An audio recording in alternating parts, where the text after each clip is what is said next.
Paul, was the suite as fun as Don and Rick were making it out to be? They're making it out like we all missed something great. Well, they made it great. Let's put it that way. I know Rick did. I don't know about Don. Don was a few words over there. So, but we had a good time, man. It was good to see a lot of Met fans, and that place was rocking last night. Don't you get the feeling that DiPietro could make a funeral fun?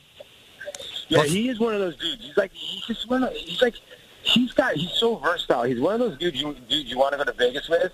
And then he's one of those guys, if you get in a little bit of trouble at a bar, you want him behind you as well. So, but we had a great time, man. He pulled up the Met hat last night, and he was rocking it hard. I didn't realize he was that big of a Met fan. Now, that building was rocking first time that Citi Field had a chance to host a postseason game. Did that rival what you ever went through at Shea? It's really tough to gauge, because being on the field, you're so immersed in everything that's going on, So, but to sit it from the outside, the adrenaline really kicks in. You want to get on the field. Somebody was asking me last night, do you want to suit up? I'm like, are you kidding me? I wish I had the gear right now to go catch Matt. But your adrenaline kicks in, and as a fan, it was really neat to watch and really neat to see the Met fans getting jazzed about this, Now, Paul Lo Duca is actually at Citi Field. He's outside Citi Field right now. Paul, let me ask you a question about Kershaw. 3 days rest. When a pitcher pitches on 3 days rest, what's missing? What's not there that he would have on normal rest?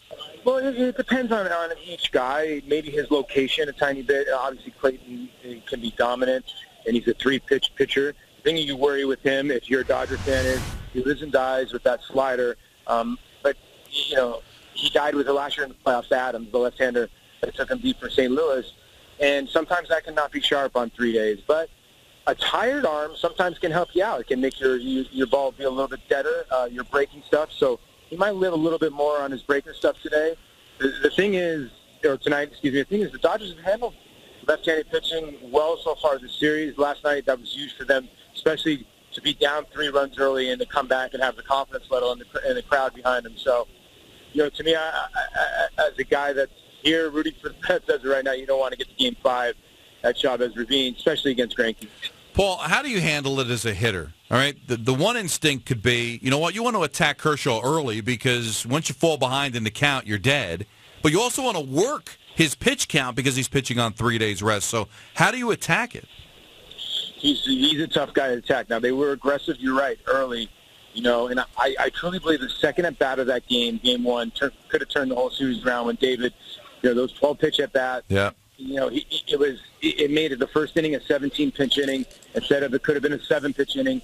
He ran out of a tiny bit of gas, and what did Don Manley do? He didn't want to fall into the same scenario he got into last year where he left him in. So what did he do this time? He took him out, and then David made him pay. So, that is the key. But the thing is, his secondary stuff is so dominating, you don't want to try to get to it.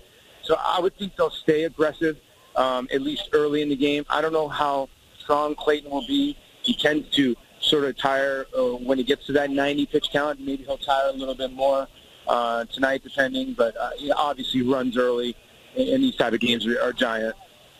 Paul, do you agree with the Mets' decision we do to start Matson instead of going with DeGrom on 3 days rest? Yeah, I like it. I like it a lot. This is a kid that I know you want to win now. He's going to be part of your future, and he's going to be pitching in these type of big games, and he's got that big-time stuff. So I think he's going to be able to handle it well. And then you're going into the next game with a fresh Jason who looked like the Jason in the All-Star game, and I'll take him against Greinke, and this will be a heck of a matchup if they got to Game 5. But, yeah, I like it. I think Steven's got the stuff that can shut any team down. And you know what? I said this about 2 months ago. Sometimes you got to roll the dice. The Anaheim Angels at the time, the Anaheim, now Los Angeles, they won a World Series. I know they had Tim Salmon. I know they had a lot of other guys, Garrett Anderson. But they got caught lightning in a bottle with Frankie Rodriguez. You never know. This kid might be lightning in a bottle tonight, and then, boom, you're going into the next series looking at him like, okay, we're going to use him again. So I think it's a good call. Well, I want to go back to last night one more time. We were talking about it earlier. We know what Matt went through. He was late for that workout. So much was expected of him to just blow up last night and be brilliant.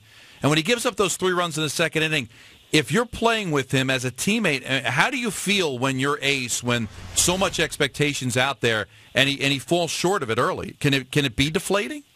No, it can be deflating. Playing with a lot of guys that just they make mistakes.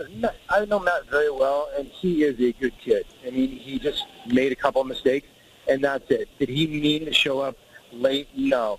But you're at the end of the year, and the kid's almost had 200 innings, okay? So I think his arm's getting a tiny bit tired, but he won the game also for you. Here's the thing is, what people don't get in this game is he gave up 3 runs. Everybody was upset. The Mets go out and score 4 runs. It's 4-3. No, he was on the brink of getting taken out of that game. He has first and second, 1 out. The back-to-back strikeouts won that game. Got the momentum back into the dugout.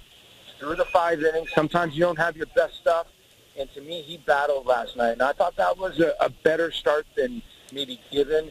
And he battled when his team got him some runs. And that makes up for the games when you lose 2-1. So I still think he's a guy that likes the spotlight, and he'll even tell you last night he didn't have his A stuff. He probably had his D stuff, but he got through the game and he got the W. So they're going to need him down the line, and I think they're going to need him down the line even later. And something that, listen, we all take a little time to grow up, and the city of New York's still behind him. I saw a lot of masks last night and a lot of Harvey jerseys. What's your gut feeling about tonight? I don't know. It's a tough gut feeling, but I think the Mets are going to do it. I've said it from day one. I thought they could win this series because just the way the Dodgers played towards the end of the season. Adrian Gonzalez, and they got a lot of young kids. And I said I thought if they could split Kershaw and Greinke in games 1 and 2, they could win the series. And I think tonight this place is going to be electric, and you might see some champagne bottles popping. Now, are you going to be in that same suite? Because DiPietro is staying home, he said, because his wife is really into him.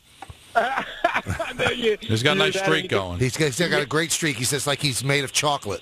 Yeah, I told him. I told him last time, like, you don't come to the game and they lose, you got to shave that weak ass beard you got. Good move. All right, good. We didn't know that. There you go. Awesome. Well, enjoy the game, Paul. Thanks so much for coming on with us. Great meeting you last night. Thanks, guys. I have a good one, man. All right.